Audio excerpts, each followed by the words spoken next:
जनाबी खाजुद्दीन मुल्ला आदरणीय खासदार सुप्रिया सुळे यांचं स्वागत, त्यांचा सन्मान या ठिकाणी करीत आहे। त्यांचा सन्मान या ठिकाणी करीत आहे। सामाजिक शहर अध्यक्षाचं स्वागत सुद्धा जिल्हाभर या ठिकाणी आमच्या सन्माननीय यांचा सुद्धा सन्मान मेराज पटेल शहर अध्यक्ष राष्ट्रवादी यांचा आदरणीय ओडोळे साहेब हे सुद्धा सुप्रियाताईंचं स्वागत या ठिकाणी करणार आहे। राष्ट्रवादी काँग्रेस अल्पसंख्याक प्रदेश उपाध्यक्ष जावेद खान शहर अध्यक्ष अल्पसंख्याक हे सुद्धा आदरणीय ताईंचा सत्कार करत आहेत। राजा भाई हाथ हटा, हात कबूल करें। आदरणीय खासदार सुप्रियाताई सुळे यांनी अतिशय महत्त्वाचे विषय समस्या एवढे या ठिकाणी आदरणीय चव्हाण साहेब या ठिकाणी करीत आहे।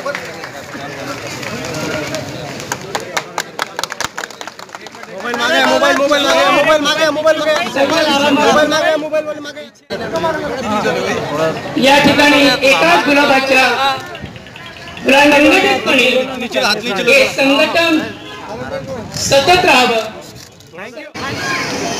आपले नेते आदरणीय ताई आज औरंगाबाद इथे आलेले आणि मी ताई जास्त बोलणार नाही, वेळ 4 वाजल्यापासून लोक इथं थांबलेले।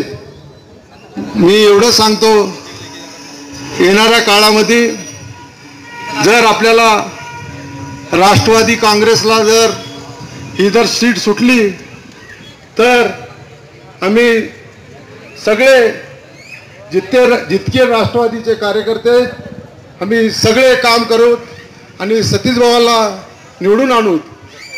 ते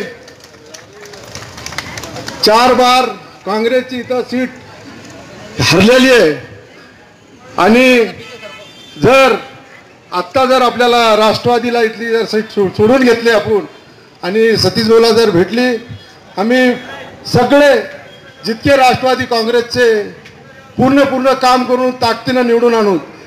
मी जास्त काही वेळ घेत नाही। इथल्या खासदाराचं काय सांगायचं ती सगळं लोकांना माहीत आहे। 20 वर्षामध्ये ह्या खासदारांनी हे तुमच्या मागलचं पूल आहे, तुम्ही ज्या पुलावनं आले त्यांचं पाठीमागच घर आहे। मग तर ह्या असं पूल आहे की ह्या दोन्ही बाजूनं भारतामध्ये असं पूल नाही की हे पूल बनलेला आहे। स्वतःच्या घराला यायला बी वाट ठेवली नाही तिने, ना बनवून घेतली नाही। रेल्वे कोण जर ह्या बाजूचा रस्ता जर करून घेतला असता तर ह्या दोन्ही वार्डाला येणाऱ्या ह्याच्यामध्ये तकलीफ होत नव्हती। जर त्या तिथून एखादी जर गाडी सुटली तर काय किती ॲक्सिडेंट होते आणि काय होतं तिचा अंदाजा नाही।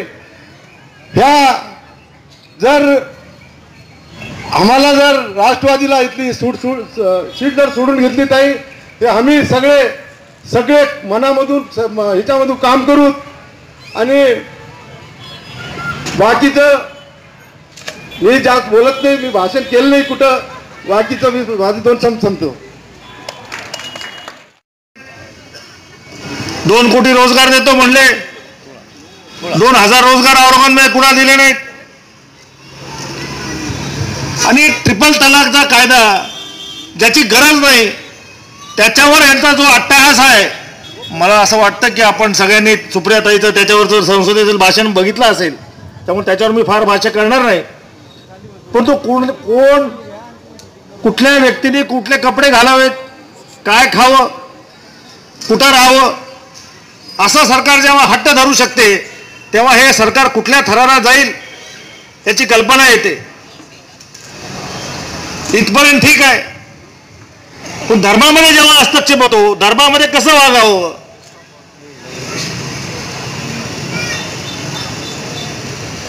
काय काय करावं, कसं राहावं, जेव्हा सरकार लोकांना सांगू शकतं तेव्हा मात्र या सरकारची घडी भरली असं समजायला हरकत नाही. आपण मोठ्या संख्येने इथं जमला, ताईंचं भाषण आपल्याला ऐकायचं आहे. पण त्या औरंगाबादकर 20 वर्षाच्या नाही 30 वर्षाच्या या महापालिकेतील सत्तेने कंटाळलेत. खाजावेळी आमचे निवडून येतात, काम करतात, पण त्यांच्या ज्या मागण्या आहेत त्या कायम दुर्लक्षित राहतात. या सर्व मागण्यांवर जर का उपाय काढायचा असेल तिथं कारभारी बदलला पाहिजे आणि ही शक्ती आपल्यामध्ये आहे एवढं मला वाटतं. आणि इथं मी थांबतो. जय हिंद, जय महाराष्ट्र. आणि एक आदर्श नगरसेवक छोड़ो यार, मैं खुद कर लूंगी. एक आदर्श नगरसेवक म्हणून भाभी अनेक वर्ष इथे काम करतात. आत्ताच मी खाजाबाईंचं आणि सतीश भाऊंचं भाषण ऐकत होते आणि मी विचार करत होते की औरंगाबाद शहर जे मला स्वतःला प्रिय आहे, मी दरवर्षी 2-3 वेळा कुठल्या ना कुठल्या सामाजिक कामासाठी औरंगाबादला येतेच येते. इथले लोक चांगले आहेत, इथलं जेवण चांगलं आहे, इथलं हवा चांगली आहे. इथली एकच गोष्ट मला आवडत नाही. कुठली माहिती आहे? तुमचा कचरा. आणि मला वाईट वाटतं कारण औरंगाबाद इतकं सुसंस्कृत आणि अतिशय चांगलं शहर आहे. अशा शहरात कचरा बघितला की असं मनाला अस्वस्थता होते. आणि अस्वस्थता अशामुळे होते की मी पण तुमच्यासारखी एक आई आहे, एक बायको आहे. कचऱ्याचा त्रास सगळ्यात जास्त पुरुषांपेक्षा महिलांना जास्त होतो. कारण आजारपणं वाढतात, दूषित पाणी होतं, या सगळ्याचं जे अडचणी होतात ते आपल्याला जास्त होतं. कचरा येता जाता येतो. आपण कधी ऐकलं नव्हते असे आजार समाजात व्हायला लागले. डेंगी कधी ऐकलं होतं? स्वाईन फ्लू कधी ऐकलं होतं? गेल्या 5 वर्षात कचरा वाढायला लागला म्हणून ही सगळी रोगराई व्हायला लागली. सत्ता येते जाते या गोष्टी होत राहतात. पण जर औरंगाबाद सारख्या शहरामध्ये जे एवढं महत्त्वाचं राज्याचं नाही देशातलं शहर आहे, जगातून लोक एलोरा आणि अजंठा बघायला औरंगाबादला येतात. आम्ही परदेशी जेव्हा जातो तेव्हा लोक आम्हाला विचारतात की आम्हाला औरंगाबादला लँडहून एलोरा बघायला जायचं आहे, अजंठा बघायला जायचं. एवढा मोठा इतिहास आहे औरंगाबादचा. 21व्या शतकातलं शहर आहे. मग या कचऱ्याचा विषय राहतोच कसा इथे? तुम्ही इथे ब्रिजबद्दल बोलला.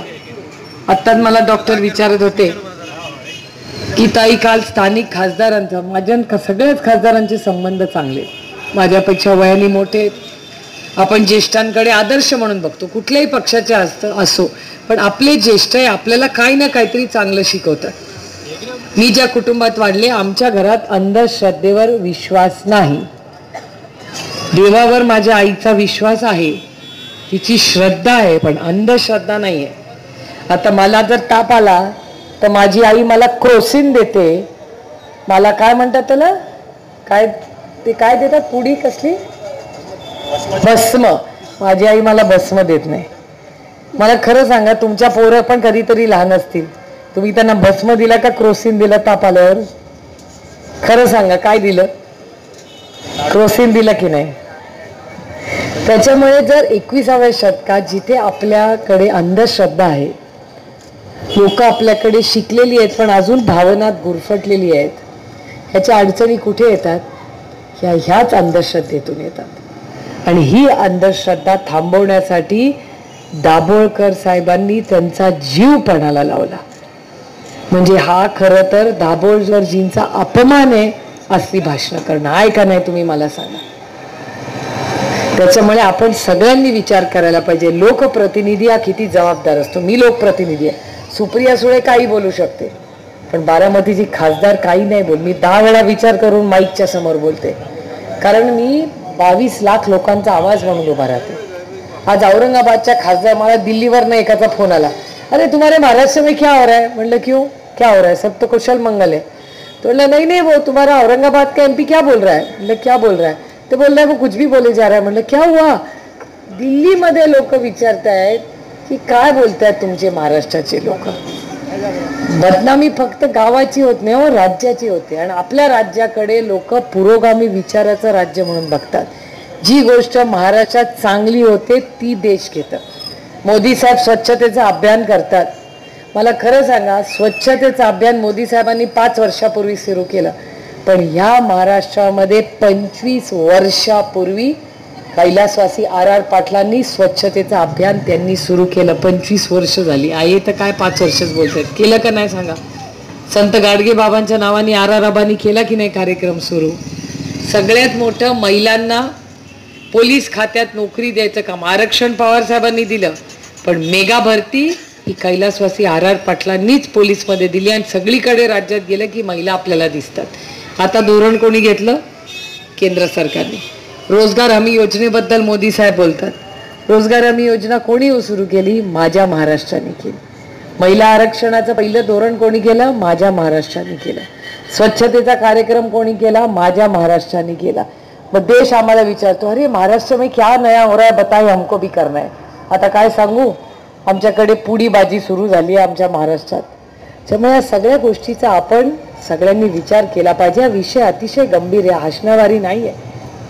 आपण अंधश्रद्धेकडून श्रद्धेकडे लोकांना घेऊन चाललोय आणि आमच्यासारख्याच लोकप्रतिनिधी जर अशी भाषणं केली तर सर्वसामान्य समाजाला आमचं फक्त काम रोटी कपडावर मकान नोकरी आणि गटर आणि मीटर नाही आहे. त्याच्या पुढे जाऊन सामाजिक परिवर्तन करायचं. तुम्ही महात्मा ज्योतिबा फुलेंचं नाव घेता ना, आपण जर महात्मा नसते तर आपण सगळ्याजणी आता स्वयंपाकघरात बसलो तर कोणी तुम्हाला कार्यक्रमाला बोलवलं नसतं. भारतरत्न डॉक्टर बाबासाहेब आंबेडकरांनी जर आपल्याला संविधान दिलं नसतं तर माझ्यासकट तुम्हाला कुणालाही मताचा अधिकार मिळाला असता का मला सांगा. त्यामुळे ह्या सगळ्या गोष्टींची आठवण तुम्ही ठेवली पाहिजे. फक्त नेते नव्हते, थोर नेते होते, महाराष्ट्राचे पुत्र आहेत ते सगळे. आणि हे सरकार काय करतं? संविधान बदलायची भाषा करतं. लाज वाटली पाहिजे त्यांना. मी निषेध करते. भारत रत्न डॉक्टर बाबासाहेब आंबेडकरांनी जे संविधान आपल्याला दिलंय त्याला हात जरी कोणी लावायचा चुकीच्या विचाराने केला तर त्यांना काय शिकवायचंय आम्ही महिला बरोबर लाटणे घेऊन पोचून शिकू. येणार की नाही लाटणे घेऊन? बाकी त्यांना काय गरज नाही. पुरुषांना सांगा आम्ही नंतर, आम्ही लाटणे घेऊन आम्ही आधी पोचू. भारतरत्न डॉक्टर बाबासाहेब आंबेडकरांनी आम्हाला अधिकार दिला. आज जो मोकळा श्वास आपण घेतोय ना, हा त्यांच्याचमुळे घेतोय. ही गोष्ट आपण विसरता कामा नये. आणि एक गोष्ट मी तुम्हाला सांगते की माझ्या या ठिकाणी उपस्थित आहे या सर्वांचे या ठिकाणी आभार. येणाऱ्या निवडणुकीत इरफान